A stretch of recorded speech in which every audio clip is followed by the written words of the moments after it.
ನಾನು ಹಂಚ್ಕೊಂಡೆ. ನಿಮಗೆಲ್ಲ ಗೊತ್ತಿರೋ ಹಾಗೆ ನಾನು ಸರ್ಕಾರಿ ಕನ್ನಡ ಶಾಲೆ ಉಳಿಸಿ ಅಭಿಯಾನದಡಿ ರಾಜ್ಯ ಪ್ರವಾಸವನ್ನು ಮಾಡ್ತಾ ಇದ್ದೀನಿ. ಇವಾಗ ಮತ್ತೊಮ್ಮೆ ನಾನು ಮಂಡ್ಯ ಜಿಲ್ಲೆಯ KR ಪೇಟೆ ತಾಲೂಕಿನ ಹಲಸಿನಹಳ್ಳಿ ಗ್ರಾಮಕ್ಕೆ ನಾನು ಬಂದಿದ್ದೀನಿ. ನನಗೆ ಒಂದಿಷ್ಟು ವಿಚಾರಗಳು ಬೇಜಾರಾಯಿತು. ಯಾಕೆಂದರೆ ಕರ್ನಾಟಕ ರಾಜ್ಯದಂತ ನನಗೆ 56 ಶಾಲೆಗಳು ಪೆಂಡಿಂಗ್ ಇದ್ದರೂ ಕೂಡ ನಾನು ಈ ಶಾಲೆಗೆ ವಿಶೇಷವಾಗಿ ಬರಬೇಕಾಗಿತ್ತು. ಯಾಕಂದರೆ ಇಲ್ಲಿ ಮಕ್ಕಳು ಓದ್ತಿರೋದು ಕೇವಲ 9 ಜನ ಮಕ್ಕಳು. ಅದಲ್ಲದೆ ಇಲ್ಲಿ ಅಕ್ಕಪಕ್ಕದಲ್ಲಿ ಇರುವಂಥ ಒಂದು ಹಳೆ ಅತ್ತಿಗುಪ್ಪೆ ಅನ್ನೋ ಗ್ರಾಮದ ಶಾಲೆ ಸಂಪೂರ್ಣವಾಗಿ ಮುಚ್ಚೋಗ್ಬಿಟ್ಟಿದೆ. ಯಾಕೆಂದರೆ ಸರ್ಕಾರಿ ಶಾಲೆ ಅಲ್ಲಿರೋ ಡಾಕ್ಯುಮೆಂಟ್ಸ್ ಎಲ್ಲ ಈ ಶಾಲೆಯಲ್ಲಿದೆ. ಸರ್ಕಾರಿ ಶಾಲೆಗಳು ಮುಚ್ಚೋಕ್ಕೆ ಉದಾಹರಣೆಗಳನ್ನು ನಾನು ಕೊಡ್ತಾ ಹೋಗ್ತೀನಿ.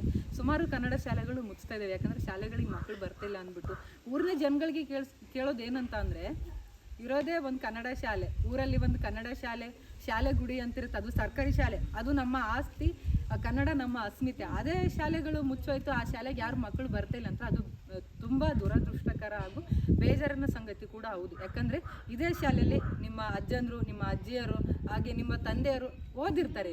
ಈ ಶಾಲೆ ಮುಚ್ಚೋಗ್ಬಿಟ್ರೆ ಊರಿಗೆ ಕಳೆ ಏನು, ಊರಿಗೆ ಮರ್ಯಾದೆ ಏನು ಅಂತ ಶಾಲೆಗಳನ್ನು ಉಳಿಸ್ಕೊಳ್ಳುವಂಥ ಒಂದು ಪ್ರಯತ್ನವನ್ನು ಮಾಡಿ. ಯಾಕಂದರೆ ಒಂದು ಊರಂದಾಗೆ ಡೆವಲಪ್ ಆಗ್ತಿರುತ್ತೆ, ಓಕೆ, ತೊಂದರೆ ಇಲ್ಲ. ಆದರೆ ನಮ್ಮ ಕನ್ನಡದ ಅಸ್ಮಿತೆ, ನಮ್ಮ ಸರ್ಕಾರಿ ಕನ್ನಡ ಶಾಲೆಗಳು, ಮಕ್ಕಳೇ ಸುಮ್ಮನೆ ರೀ, ಕನ್ನಡ ಶಾಲೆಗಳು ಮುಚ್ಚಿ ಹೋಗೋಷ್ಟಾಗ್ಬಿಟ್ರೆ ಅದು ತುಂಬಾ ಬೇಜಾರಾಗುತ್ತೆ. ಯಾಕಂದರೆ ಈ ಊರಲ್ಲಿ ಕೂಡ ಬಡವರ್ಗದ ಜನಗಳಿದ್ದಾರೆ. ಈ ಶಾಲೆ ಕೂಡ ಇನ್ನಷ್ಟು ಅಭಿವೃದ್ಧಿ ಆಗಬೇಕು. ಇಲ್ಲಿನ ಜನಗಳಿಗೆ ನಾನು ಕೇಳ್ಕೊಳ್ಳುವಂಥ ಒಂದು ವಿನಯಪೂರ್ವಕ ಮನವಿ ಏನಂತಂದರೆ, ದಯವಿಟ್ಟು ಕನ್ನಡ ಶಾಲೆಗೆ ಕಳಿಸಿ. ಕ್ವಾಲಿಟಿ ಎಜುಕೇಷನ್ ಇಲ್ಲೂ ಕೂಡ ಇದೆ.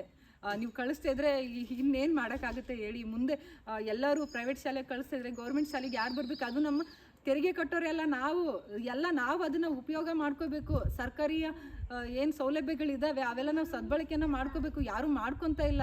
ಮಕ್ಕಳೇ ಸುಮ್ಮನೆ ರೀ, ಮಕ್ಕಳೇ ಪುಟಾಣಿಗಳೇ ಸುಮ್ಮನೆ. ಆದಷ್ಟು ಈ ಆಸುಪಾಸಲ್ಲಿ ಏನಿದ್ದೀರಾ ಸುತ್ತಮುತ್ತಲಿನ ಜನ ಈ ಶಾಲೆಗೆ ಬಂದುಬಿಟ್ಟು ಸಹಕರಿಸಬೇಕಾಗಿ ವಿನಂತಿ.